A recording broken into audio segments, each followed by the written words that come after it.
Hello everyone. आज हम पढ़ेंगे व्याकरण के अंतर्गत काल और उसके भेद।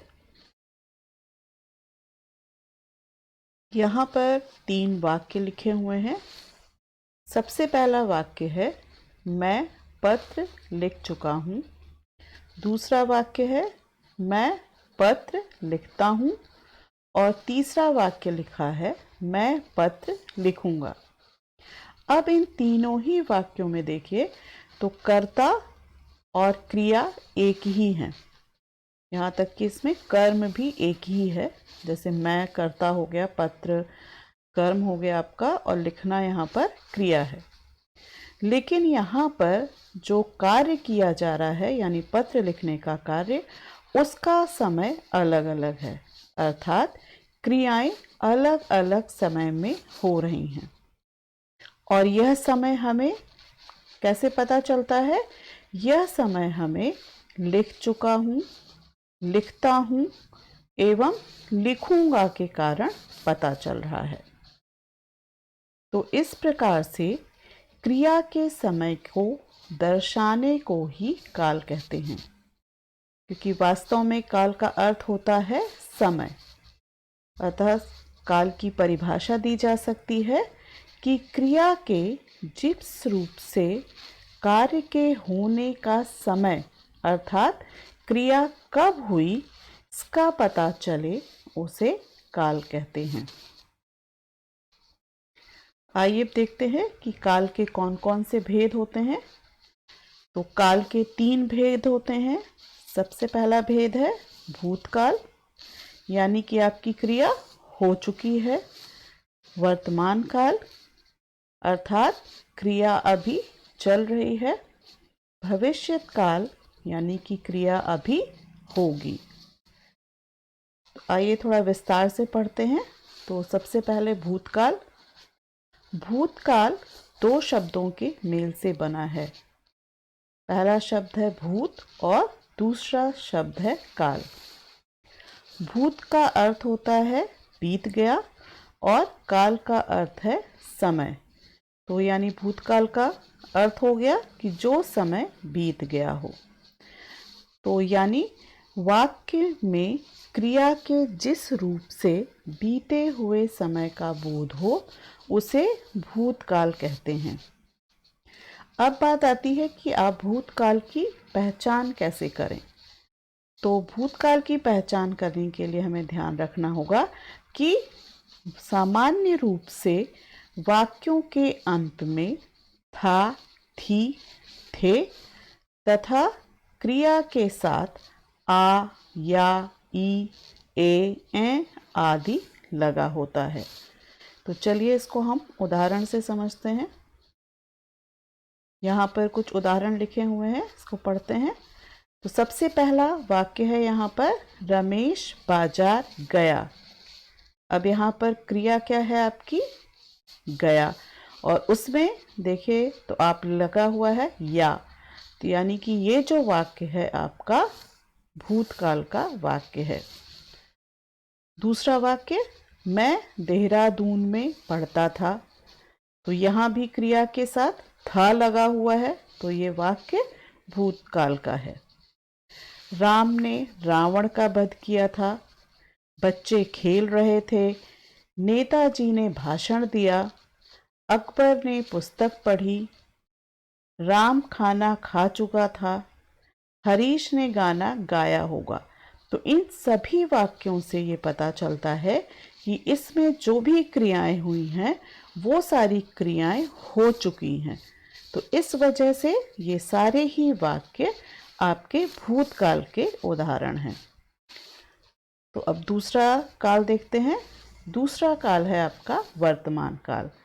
और वर्तमान काल में क्रिया का वर्तमान समय में होने का पता चलता है। यानी क्रिया के जिस रूप से आपको यह पता चले कि आपका काम अभी हो रहा है, तो उसे वर्तमान काल कहते हैं। अब इसकी भी पहचान कैसे की जाए?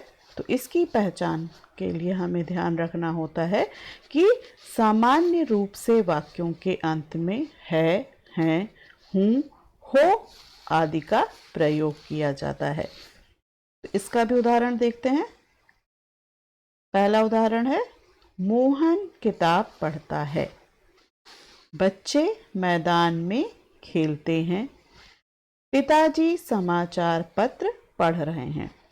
अब इन उदाहरणों में भी जो क्रिया हो रही है वो देखिए, पता चल रहा है कि वो क्रिया अभी हो रही है, वर्तमान समय में चल रही है। तो इसलिए ये सारे ही उदाहरण हमारे वर्तमान काल के होंगे। तीसरा काल है आपका भविष्य काल। तो भविष्य का अर्थ होता है जो काम भविष्य में होने वाला है। तो इसको भी इस तरह से परिभाषित कर सकते हैं कि क्रिया के जिस रूप से क्रिया का आने वाले समय में पूरा होने का पता चलता है उसे भविष्यकाल कहते हैं। और वाक्यों में भविष्यकाल की पहचान करने के लिए हमें क्या देखना होगा? हमें ये ध्यान रखना होगा कि इस तरह के वाक्यों के अंत में गा, गी, गे आदि लगा होता है। उदाहरण से समझते हैं। मैं कल विद्यालय जाऊंगा। खाना कुछ देर में बन जाएगा। राजू देर तक पढ़ेगा। अब इन तीनों उदाहरणों में भी देखिए कि क्रिया का जो समय है, यानी क्रिया अभी हुई नहीं है, ना तो क्रिया बीते समय में हुई है और ना ही क्रिया चल रही है, बल्कि क्रिया आने वाले समय में होगी। जैसे मैं कल विद्यालय जाऊंगा, तो यहाँ पर कल की बात हो रही है, यानी कि भविष्य की बात हो रही है। तो इस वजह से यह जो वाक्य है आपका भूतकाल का उदाहरण है। तो आशा है आपको ये तीनों ही काल और के भेद समझ में आ गए होंगे। अब परीक्षा में कई बार आपसे प्रश्न पूछा जाता है कि काल के आधार पर आप वाक्य परिवर्तन कीजिए। तो यहाँ पर आपको ये ध्यान रखना होता है कि हमें जो वाक्य दिया गया है, अगर उसका हम काल परिवर्तन करते हैं तो हम काल परिवर्तन केवल क्रिया शब्दों में करेंगे। बाकी वाक्य के जो अन्य शब्द होंगे उसमें हम कोई परिवर्तन करने की कोशिश नहीं करेंगे। कई बार ज़रूरत होती है तो थोड़ा बहुत आप परिवर्तन कर सकते हो, पर परिवर्तन करते समय आपको ये ध्यान रखना होगा कि वाक्य का भाव, यानी कि वाक्य का अर्थ परिवर्तित नहीं होना चाहिए। वाक्य में जो कहा गया है वो पूरी तरह से स्पष्ट होना चाहिए। तो चलिए सबसे पहले हम एक उदाहरण लेते हैं और उससे हम समझने की कोशिश करते हैं। तो यहाँ पर पहला एक वाक्य दिया है, लड़का किताब पढ़ता है। तो पढ़ता है से पता चल रहा है कि ये वाक्य हमारा वर्तमान काल का है। पर अब अगर इसी वाक्य को हमें भूतकाल में बदलना हो तो हम क्या करें?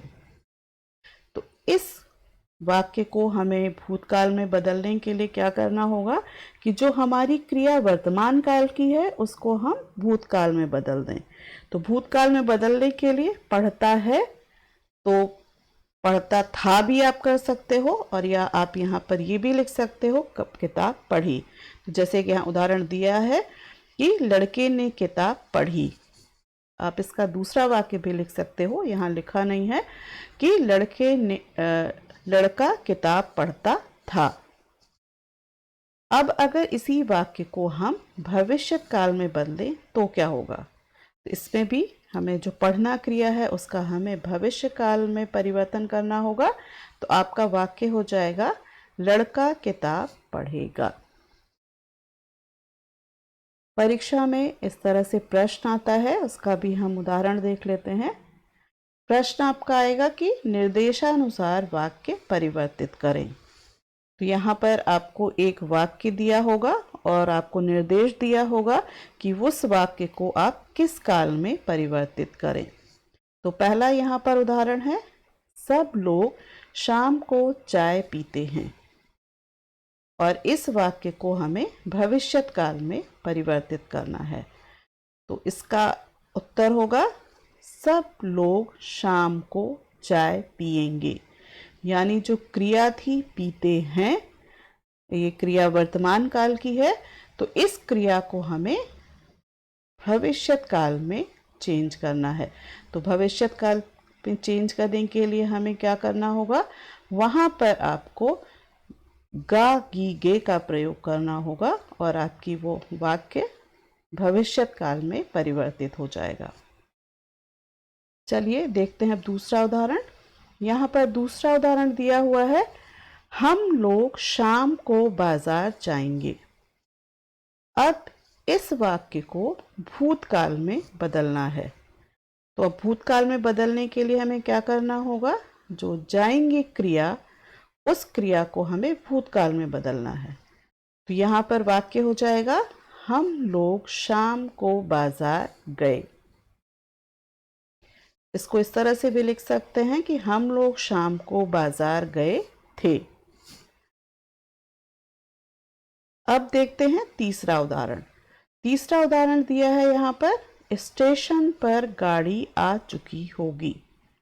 और इस वाक्य को हमें वर्तमान काल में परिवर्तित करना है। तो यहाँ पर वाक्य हमारा क्या हो जाएगा, स्टेशन पर गाड़ी आ रही है। क्लियर हो गया होगा सबको। और यहाँ पर इस बात को बहुत ज़्यादा ध्यान देने की ज़रूरत है कि जब भी हम वाक्य परिवर्तित करें तो हमारा वाक्य का अर्थ परिवर्तन नहीं होना चाहिए, केवल काल परिवर्तन करना है। और काल परिवर्तन के लिए हमें सिर्फ क्रिया में परिवर्तन करने की आवश्यकता होती है। तो आशा है आपको आज काल और उसके भेद और उसके साथ साथ किस तरह से आप काल के आधार पर वाक्य परिवर्तित करें समझ में आ गया होगा। धन्यवाद।